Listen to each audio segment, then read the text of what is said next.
జై శ్రీరామ్, భారత్ మాతాకి జై.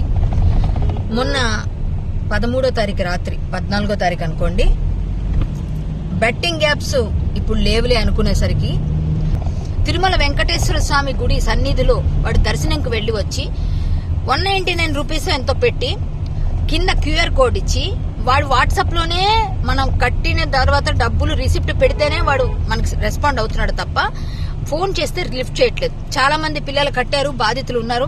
ఇలాంటి వాళ్ళు కుప్పలు తెప్పలుగా ఉన్నారు హైదరాబాద్ నగరంలో. ప్రవీణ్ క్యాసా అండ్ మోరమోని కాదు ఏంటి ఏం పేరు మహేందర్ అనే ఒక అతను ఉన్నారు. ఈ క్యాసా ప్రవీణ్ మహేందర్ ఇద్దరు కూడా చాలా ఘోరంగా ఇలాంటివన్నీ ఎక్కువగా ప్రమోట్ చేస్తున్నారు. ఇలాంటి వాళ్ళు వందల సంఖ్యలో ఉన్నారు. వీళ్ళందరినీ పట్టుకోవాలి. ఇద్దరిని పట్టుకుంటే మిగిలిన వాళ్ళకి బుద్ధి వస్తుందని నేను ఎఫ్ఐఆర్ చేయించాను. వెంటనే సెక్షన్ BNS 318 అలాగే 66 IT యాక్ట్ కూడా పెట్టారు. ఈ రెండింటిపైన వాళ్ళపైన విచారణ జరుగుతోంది. వాళ్ళని తీసుకొచ్చాక ప్రెస్ మీట్ పెడతారు. ఆల్రెడీ సజ్జనార్ గారు కూడా దీనిపైన మాట్లాడడం చాలా సంతోషం.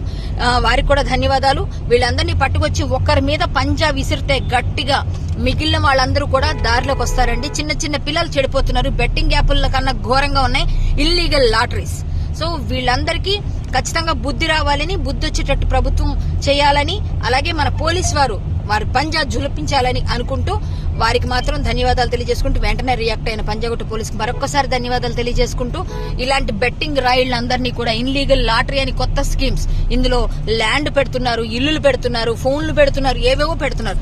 ఇవన్నీ కూడా వాళ్ళందరూ